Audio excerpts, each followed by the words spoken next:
Hello YouTubers, it's the time of the YouTube channel again where I read yet another Captain Underpants book. This time we're reading Captain Underpants and the Perilous Plot of Professor Poopy Pants, the fourth epic novel by Dave Pilkey. Now as you can see, Poopy Pants is crossing out Dave Pilkey's name to read Gidget Hamster Brains. For whatever reason, you'll find out later as I read this book. Anyway, in our last three adventures, we tried to save our crazy principal from disaster. He thought he was a real superhero, but he wasn't. We didn't think things could get any worse, but they did. The top secret truth about Captain Underpants. Once upon a time, the two little kids named George and Harold. We're awesome. Me too. They had a meeting principal, Mr. Crump. Blah, blah, blah. Mr. Crump was being... Mr. Crump was very mean to George and Harold. Blah, blah, blah. So they bought a 3D hypno ring. They used it to hypnotize Mr. Crump. You will obey us. Okay. But they made a terrible mistake. You're now Captain Underpants. Okay. Well, hey! Come back, Mr. Crump! Oh! Mr. Crump thought he really was Captain Underpants, but he didn't have any superpowers. Stop, you big dummy! They had a lot of adventures. One time, they even got attacked by a UFO. Uh-oh! They all got taken to the spaceship, and George stole some alien superpower juice. Then Mr. Crump got eaten by Big Evil Dandelion. You had to be there. So George gave him some superpower juice, then he got superpowers. Now Captain Underpants has amazing strength. He can even fly, too. Holy cow! The only way George and Harold can stop Captain Underpants from causing trouble is by pouring water on his head. This makes him turn back into Mr. Crump. Hey, Bob! But beware, because whenever Mr. Crump hears somebody snap their fingers, snap, snap, he turns back into you-know-who. Oh, no! Here we go again. The end. Chapter 1, George and Harold. This is George being Harold. George is the king of love time, the flat top. Harold is one with a t-shirt and a bad haircut. Remember that now. Of all the experts at Drumhorns Elementary School had their opinions about George and Harold. Their guidance counselor, Mr. Rector, thought the boys suffered from ADD. The school psychologist, Miss Labler, diagnosed them with ADHD. And their middle principal, Mr. Crump, thought they were just plain old BAD, or bad. But if you ask me, George and Harold simply suffered from IBSS, incredibly boring school syndrome. You see, George and Harold weren't really bad kids. They were actually very bright, good-natured boys. The only problem was that they were bored in school. So they took it upon themselves to liven things up for everybody. Wasn't that thoughtful of them? Unfortunately, George and Harold's thoughtfulness got them into trouble every now and then. Sometimes it got them into a lot of trouble, and one time it got them into so much trouble it almost caused the entire planet to be taken over by a ruthless, maniacal, mad scientist guy in a giant robot suit. But before I can tell you that story, I have to tell you this story. Chapter 2, All Hail New Switzerland. As everybody knows, New Switzerland is a small country just southeast of Greenland. You probably know all about New Switzerland's natural resources and systems of government. But here's something new about New Switzerland that I'll bet you didn't know. Everybody in New Switzerland has a silly name. Just ask their president, the Honorable Chuckles Jingleberry McMonkeyburger Jr., or his lovely wife Stinky. And here are some other silly names. Jiggles T. Chunky Skunks, Tipper Q. Zipper Dripper, and I wanna go to the bathroom. Anyway, they'll tell you all about New Switzerland's proud silly name heritage. They'll tell you all about the cultural significance of silly names. And then they'll probably tell you a really, really long, boring story of how this stupid tradition got started. We'll skip that part, okay? Just remember that everybody in New Switzerland has a silly name. From the richest to the poorest, from the dumbest to the smartest. And speaking of the smartest, let me introduce you to Professor Pippy P. Poopy Pants. That's a statue of him down there on the bottom right-hand corner of the page. Right there. Now, Pippy P. Poopy Pants was probably the smartest person in all of New Switzerland. He graduated the head of his class at Chunky Q Booger Nose University, and afterwards spent all his time creating wild and fantastic inventions. Let's look on him, shall we? Back in his private laboratory, Professor Pippy P. Poopy Pants was just putting the finishing touches on two wonderful new inventions, the Shrinking Pig 2000 and the Goosey Grove 4000. Professor Poopy Pants called for his assistant, Pork Belly Funky Skunk. Mr. Funky Skunk, Pippy yelled, I am now ready to test my new inventions! Pork Belly took notes while the professor aimed his Shrinking Pig 2000 at a hideous pile of trash. A powerful beam of energy blasted the garbage heap. Suddenly, the large pile of trash shrank to the size of a gumball. Hooray! It works! Cried Professor Poopy Pants. Now I must try the Goosey Grove 4000!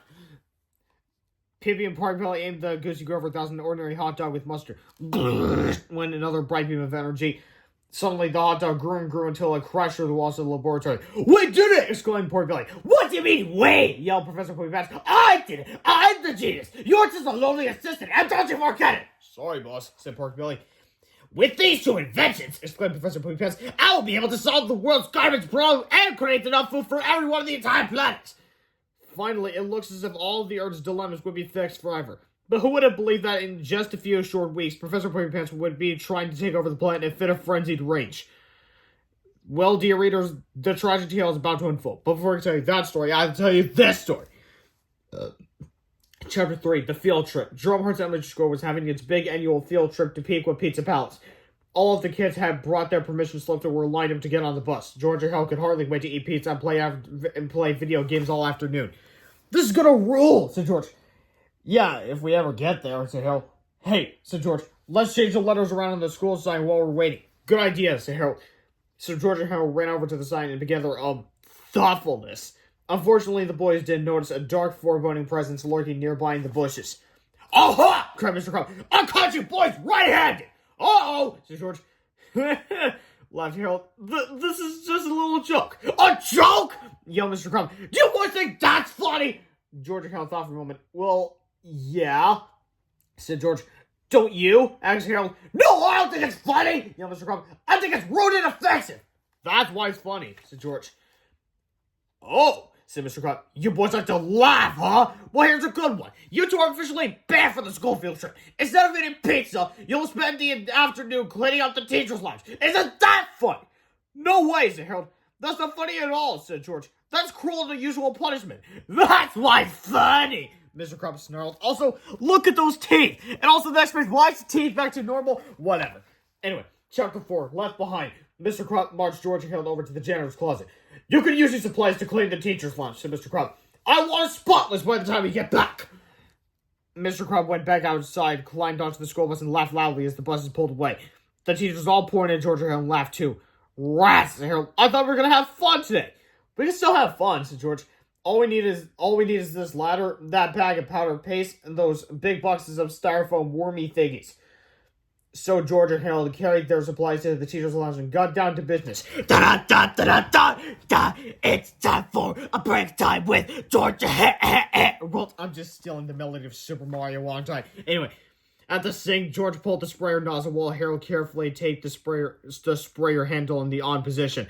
Then the two boys put the nozzle back, making sure the sprayer head was pointing in the right direction. Next, George held the ladder steady while Harold climbed up to the ceiling fan. There he began scooping generous amounts of powder paste onto the tops of the fan blades. "Is this right?" asked Harold. "Yes," George. "Try to get most of it on the ends of the blades." "Got it," said Harold. George closed all the blinds while Harold adjusted the ceiling fan so it would turn on when the lights came on. Finally, the boys filled the refrigerator with worm-shaped styrofoam packaging pellets. "This is going to be fun," said Harold. "Not for the teachers," laughed George. Chapter 5, The Fun Begins. An hour or so later, the buses returned to the school. All the children got up, packed up their stuff, and got ready to go home. Mr. Fry, the science teacher, was on school bus duty. The rest of the teachers gathered around George and Helen and began teasing them. "You kids sure did miss a fun field trip," said Miss Ribble. "The pizza was so delicious. Too bad you didn't get any." "I want to bring you back a pizza," said Mr. Meter, "but I ate on the bus." He threw an empty pizza box at George and Helen's feet, and the teachers howled with laughter. "Maybe you can lick the cheese off the box," Mr. Crumb roared. The teachers eventually got tired of taunting George and Harold, so they retreated to the teacher's lounge to relax. "Hey, how come it's so dark in here?" asked Mr. Meter as he flicked on the lights. The ceiling fan began rotating very slowly. Miss Ribble went to the sink and turned on the faucet. Suddenly, the spray nozzle sprayed cold water all over her. "Ah!" she screamed. "Somebody turn the water off!" The other teachers sprang up and tried to help. They all got sprayed too. The ceiling fan was rotating faster now. Some of the powder paste had begun flying off the fan blades. The teachers struggled with the faucet, pushing and shoving each other. Finally, somebody turned the water off. But not before everyone was thoroughly soaked. The ceiling fan was now spinning at full speed. All the powder on the fan blades had flown off, and it was now floating down onto the wet teachers.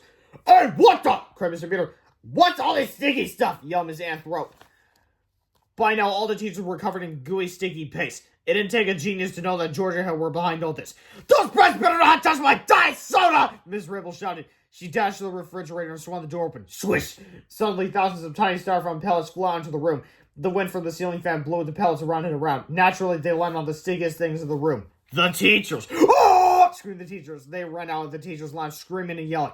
George and Harold saw what looked like a group of giant evil snowmen heading straight toward them. "I got a good idea," said George. "What?" "Actually, run!" said George.